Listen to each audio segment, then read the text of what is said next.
자, 이번 시간에 고릴라를 못 본 이유에 대해서 정리를 좀 해보도록 하겠습니다. 자, 설명문이고요. 자, 설명문이다 보니까 대체적으로 어떠한 내용을 바탕으로 어떠한 전개 방식을 바탕으로 설명을 하고 있는지, 그 다음에 설명 대상은 무엇인지에 대해서, 그리고 또한 여기서 말하고자 하는 것을 어떻게 이런 전개 방식이 제일 중요한 측면인 것 같아요. 그래서 자신이 이런 말하고자 하는 것이 명확하게 전달할 수 있는 이런 방식이 무엇인지를 갖다 물어보는 문제가 출제가 자주 되기 때문에 이거는 주제 자체는 것도 중요하겠지만 주제보다도 밑에 나온 특징적인 측면, 그래서 거기에서는 하나의 핵심 개념과 관련된 실험이란 소개를 하면서 독자의 이해를 돕고 있다는 거 하나, 그 다음에 적절한 예와 비유를 활용해서 이렇게 개념을 풀려나가고 있다는 측면, 이걸 봐주셔야 되고요.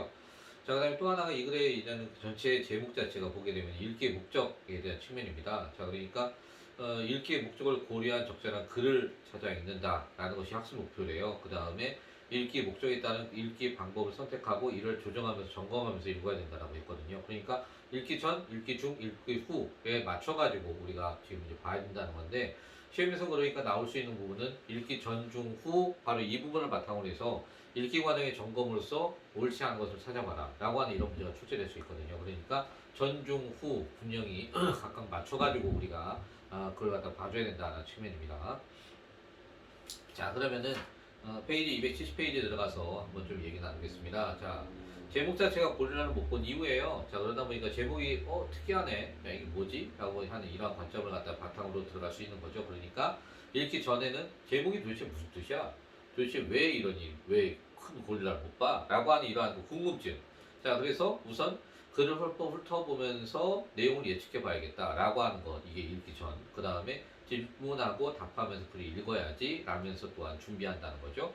자, 중요한 부분을 밑줄 그어야지, 그리고 주요 내용이나 관련 정보를 적어두자 라면서 읽기 전에 이러한 준비를 할 수 있다 라는 측면입니다. 그렇다면은 자, 내용에 들어가서 보면서 한번 다시 얘기해 볼게요.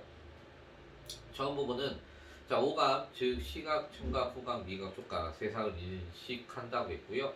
자, 5가지 과목 중에 가장 많이 인식하는 건 시각이라고요. 왜냐? 사람이 습득하는 정보의 80% 우리 시각이 정보이고요.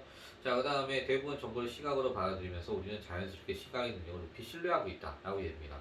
그런데 라고 했어요. 과연 눈으로 보는 정보는 다 믿을 수 있는 것이냐? 자, 첫 번째 이야기하는 게, 자, 그런데 하면서 과연 눈으로 보는 정보는 다 믿을 수 있는가? 라면서 처음에 궁금증을 자아내고 있어요. 그죠? 자, 그러니까 눈으로 보는 정보는 다 믿을 수 있니? 라고 하면서 우리가 이걸 다 믿을 수 있을까? 없을까? 라면서 궁금증을 자아내고 이거에 대해서 뭐 하겠다? 알아보겠다 라고 얘기하는 겁니다. 그죠? 자, 그러면 또한 우리 눈에 보이는 거 정말 눈에 보이는 대로만 존재하는 것이냐? 자, 눈에 보이는 대로만 존재하는 것인가? 라고 하면서 또 어떻게 해요? 질문을 던지고 있어요. 그러니까 첫 번째 이렇게 두 가지 질문을 던짐으로 해서 어때요? 지금 이 앞으로 전개될 내용을 미리 암시해 주고 있는 거죠. 그죠? 그러니까 설명문은 보게 되면은 기본적으로 설명문 처음 부분에는 기본적으로 앞으로 전개될 내용을 갖다가 이렇게 암시하겠죠. 그러니까 지금 현재 위에 나오는 내용 자체가 앞으로 전개될 것이다 라고 미리 이야기를 하고 있는 중이라는 겁니다. 그죠? 자, 그렇다면 바로 이런 부분에 대해서 이야기를 한번 해볼까요? 1999년 신경과학 분야의 일환 국제학술지 퍼셉션이라는 거에 나왔습니다. 이렇게 학술지 퍼셉션이라고 되어 있으면은 여기는 굉장히 그래도 신경과학 분야의 국제학술지예요. 굉장히 권위가 있는 이런 부분이죠. 그러니까 거기 있는 것 자체를 보게 되면은 바로 권위 있는 이러한 기관이나 혹은 아니면은 뭐 굉장히 권위 있는 사람들 얘기하죠. 그러니까 전문가 혹은 아니면은 그 전문 기관에서 내놓은 이러한 그 뭐 자료 이런 것들에서 인용을 갖다 하게 되면 바로 그 뭐가 됩니까? 이것들은 바로 독자에게 신뢰감을 갖다 이렇게 주게 되는 것이다 라고 얘기해 볼 수 있다는 거죠. 그죠? 그렇기 때문에 거기서 보시면은 바로 밑에 있는 것처럼 하나의 글의 신뢰성을 부여하고 있다 라고 볼 수 있다는 겁니다. 자, 그러면서 당시에 하버드 대학교 전문학과의 이러한 그 데니얼 사이먼스와 크리스토퍼 차브리스, 네, 뭐가 나왔어요? 전문가가 나왔죠. 그죠? 자, 그래서 이러한 대상으로 흥미로운 실험을 했는데 그들은 흰 옷과 검은 옷 입은 학생들이 여러 명을 두 조로 나눠 같은 조끼리 이리저리 이렇게 농공을 주고받게 하고 그 장면을 동영상을 찍었어요. 그리고 이를 사람에게 보여주고 이렇게 주문했죠. 검은 옷을 입은 조는 무시하고 흰 옷을 입은 조에 이러한 패스웨스만 세주세요라고요. 실험 과정을 갖다 했습니다. 자, 그랬더니 1분 남짓이래요. 대부분 사람들은 어렵지 않게 흰옷 입은 조와 패스웨스를 맞히는 성공했고, 자, 그리고 절반은 왜 이렇게 간단한 실험을 하는지, 자, 이렇게 굉장히 갸웃거렸답니다. 자, 그래서, 자, 이 실험이 도대체 왜 여기에 처음에 나와 있지? 라고 되게 궁금합니다. 그죠? 자, 우리가 알고 싶은 것은 눈으로 보는 정보 다 믿을 수 있느냐? 눈에 보이는 대로만 존재하는 것이냐? 라는 것에 대한 질문에 대해서 답변을 요구하는 걸, 답변을 확인하는 것을 보려고 했으나, 갑작스럽게 이게 지금 현재 앞에 99년에 있었던 이러한 하버드 대학교 심리학과 교수들에 대한 이런 심리 이 실험을 보고 있으니까 특이하죠. 그래서 오른편에 써 있습니다. 읽기 중에 이 실험의 첫 문단의 질문과 어떤 관련이 있겠는가, 실험의 결과가 그 질문에 답이 되는 것은 아닐까라고 하면서 지금 현재 이렇게 읽기 중 활동을 하고 있다는 거죠. 그죠? 네, 그렇습니다. 자, 두 번째 문단 갈까요? 사실 실험의 목적은 따로 있었다. 실험 참가자들에게 보여준 동영상 중간에 고릴라 의상을 입은 한 학생이 걸어나와 가슴을 찌고 퇴장한 장면이 무려 9초에 걸쳐서 나왔는데, 재미있는 사실은 동영상을 본 사람들 중에 절반은 자신이 고릴라를 보았다는 사실을 전혀 인지하지 못하고 있다는 거. 특이한 점입니다. 그죠?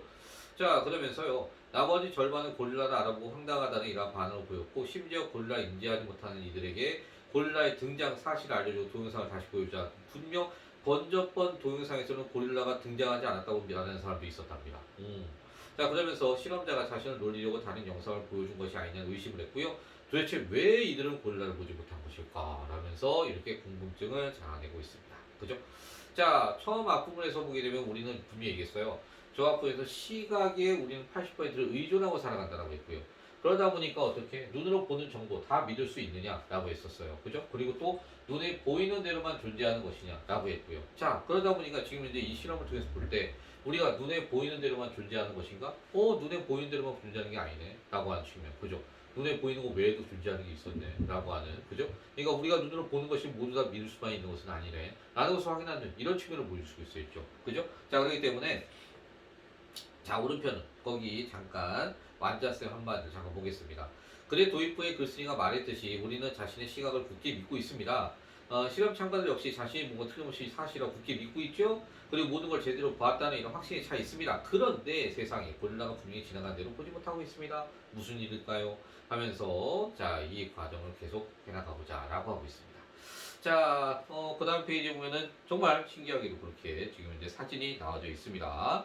자, 이 사진이 나와 있으니까 오른쪽에 읽기 중 활동. 자, 그 중간에 동영상 장면에 제시하는 이유는 무엇일까? 자, 아하, 동영상 장면을 보니까 실험 내용이 이 글로 이렇게 그 읽는 것보다는 더욱더 명확하게 이해가 되는 것이구나. 라고 하는 것을 이렇게 읽기 중 활동을 또 이렇게 하고 있다는 겁니다.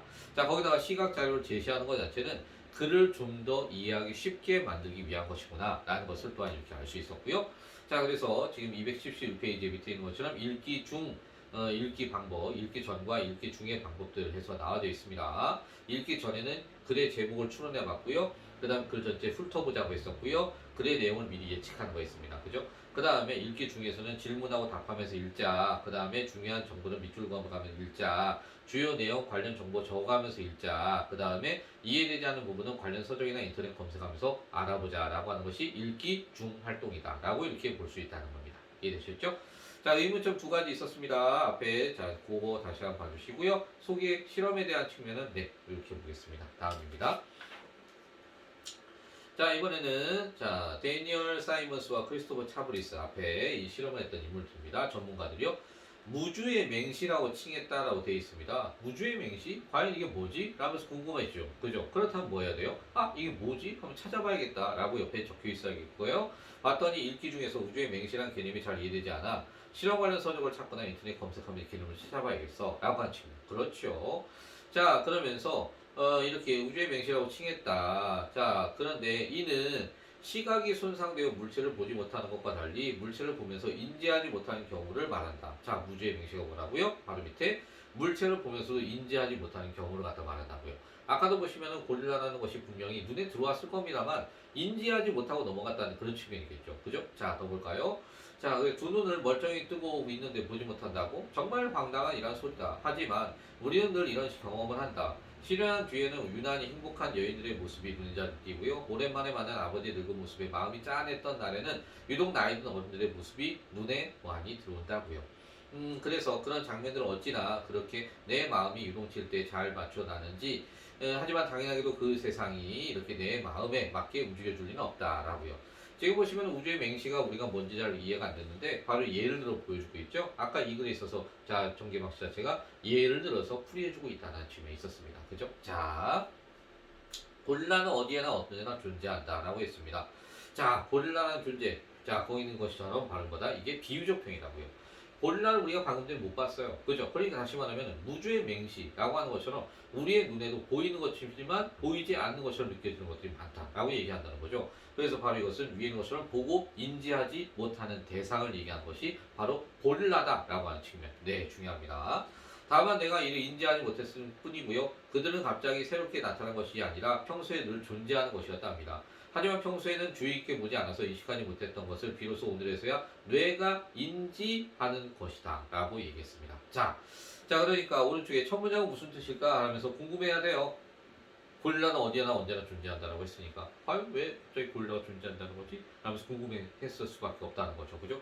자 그래서 밑에 있는 것처럼 우리가 보았는데도 인지하지 못하는 대상을 고릴라로 비유한 것 같아. 아하 우리가 보고도 인지하지 못하는 것들이 주위에 많다는 뜻이구나 라고 하는 측면. 그죠? 자 그래서 고릴라에 대한 의미 확실하게 기억해주세요. 자 그렇다면 우리는 어떤 경로로 이렇게 세상을 보는 것일까? 또 질문하고 있어요. 그러니까 앞에서도 질문을 통해서 이렇게 전개 과정을 가져왔고 여기서 지금 현재 질문을 통해서 또 다른 이런 의미를 찾아가는 것 같아요. 자, 우리의 눈 신체는 눈만이 이렇게 빛을 인식하고 받아들일 수 있게 진화해 왔다. 그래서 눈이 손상되거나 다른 이유로 기능을 잃게 되면 우리는 그 즉시 빛 한 점 없는 어둠 속에 갇히게 된다. 하지만 눈 자체가 세상을 인식하는 것은 아니다. 눈동자를 지나 눈알 안쪽으로 파고드는 빛은 망막의 시각세포에 의해 전기적 신호로 변환된다. 자 그리고 이 신호가 시신경을 통해서 눈의 반대편 즉 뒤통수 쪽에 위치한 뇌의 시각 피지로 들어가야만 우리가 비로소 세상을 본다고 느낀다라고 이렇게 이야기를 하고 있습니다. 자 그러니까 지금 현재 이거는 과학적으로 우리가 지금 현재 시각 정보를 인식하게 되는 과정을 쭉 들어서 얘기해주고 있어요. 그죠? 지금 그러니까 여기는 인식하기에 뭐라고요? 과정이라고요. 앞부분에서는 지금 예시에 대한 전개 방식도 있었고 이 부분에서 어떻게 과정에 이러한 전개 방식도 지금 현재 있다는 걸 확인할 수 있네요. 그죠? 과정이라는 것 같은 경우는 네, 요거 자체는 우선은 시간의 이러한 그 순서. 그러니까 다시 말하면 순차적이에요. 순차적인데 마지막에 뭐가 나와요? 결과가 이렇게 도출된다는 거죠. 이 결과가 도출돼야지만 이렇게 과정의 이러한 전개 방식이다라고 볼 수 있어요. 그러니까 여기서도 마지막에는 비로소 본다라고 하는 이런 결과가 이루어졌죠. 그러니까 과정이라고 볼 수 있다는 거죠. 네, 그거 하나 같이 기억할게요. 자, 시각비디오는 단일한 이러한 부위가 아니라 현재 밝혀진 것만으로 30개의 영역으로 구성된 복합적인 영역이다. 시각 정보를 가장 먼저 받아들이고 물체의 기본적인 이미지인 선과 경계, 모서리 부분을 V1, V2 영역을 비롯해서 형태를 구성하는 V3, 색을 담당하는 V4, 운동을 감지하는 V5 그리고 이 밖의 다른 영역이 조합되어서 종합적으로 사물을 인지한다라고 얘기하고 있습니다. 여러분 제가 이 부분을 갖다가 솔직히 갑자기 좀 깜짝 놀란 부분이 뭐냐면 얼마 전에 제가 고등학교 3학년 학생들 문제를 푸는 와중에 요걸 지금 독서 지문에서 제가 본 기억이 나거든요. 그래서 지금 너무 깜짝 놀라고 있습니다. 갑자기 놀랐습니다, 지금. 이들은 각각 따로따로 의미 있는 존재가 아니다. 여러 개의 악기가 모여서 각자가 정확한 순서에 정확한 음을 연주해야 제대로 된 음악을 갖다 연주할 수 있는 오케스트라처럼 모든 영역이 각자의 역할에 맞게 일시에 조율되어야 세상을 볼 수 있다라고 얘기하고 있습니다. 자, 이 부분이 바로 뭐라고요? 유추라고 하는 측면. 유추는 비유적이고요. 유사성을 지녀야 되죠. 그리고 이를 통해서 바로 추리해내는 이러한 원리가 바로 유추입니다. 지금 여기서 얘기하는 게 바로 뭐였습니까? 바로 오케스트라, 그죠? 자, 미안합니다. 자, 자, 오케스트라라고 하는 바로 이 비유적 측면을 들어서 바로 뭐였습니까? 우리가 모든 각자 영역에 맞춰서 일시에 조율해야 될 이렇게 그 조율되어야 세상을 바라볼 수 있다라고 하면서 밑에 있는 것 자체는 이제는 우리가 바라보는 이러한 눈, 시각적인 측면 이것을 바로 오케스트라 비유적으로 해서 얘기를 해주고 있는 거죠. 그죠? 그러다 보니까 유추가 되는 것 같아요. 자, 그래서 같은 피아니스트가 같은 곡을 동일하게 연주해도 피아노 건반이 몇 개 사라지거나 음악이 제대로 조율되지 않으면 결과물이 달라지는 것처럼 우리의 눈이 같은 것을 보더라도 시각 피질의 각 영역이 제대로 조율되지 않으면 세상을 같게 볼 수가 없다라고요. 자, 그래서 오른편에 있는 것처럼 시각 피질 각 영역이 제대로 기능하지 않으면 구체적으로 어떤 문제가 생길까 하면서 이런 부분은 없을까 하면서 나중에 찾아봐야지 라고 하는 이러한 얘기들이 바로 어떻게 역시도 읽기 중 활동이다라고 볼 수 있다는 겁니다. 자, 위에 가면 또 예를 들었습니다. 네, 예시가 있다는 측면. 그죠? 그렇기 때문에 아까 얘기한 것처럼 과정, 유추, 그리고 또한 예시, 이러한 전개 방식들, 이런 것들을 쓰고 있다는 거 볼 수 있죠? 자, 예를 들어서 시각비질의 V4 영역이 제 기능을 하지 못하면 생명이 이렇게 아니었던 사람도 세상 흑백으로 보이며 V5의 영역이 손상되면 질주하는 자동차를 보아도 그것이 느리게 움직이는 것처럼 보인다라고 이렇게 얘기를 하고 있습니다. 네, 무죄의 맹시에 대한 개념, 아까 원리에 대해서 잠깐 얘기했고요. 시각정보 인지 과정, 네, 과학적으로 아까 설명을 한 부분이 있었습니다. 자, 그리고 또한 여기서 시각비질의 영역과 기능에 대해서 또 간단하게 얘기를 해주고 있죠.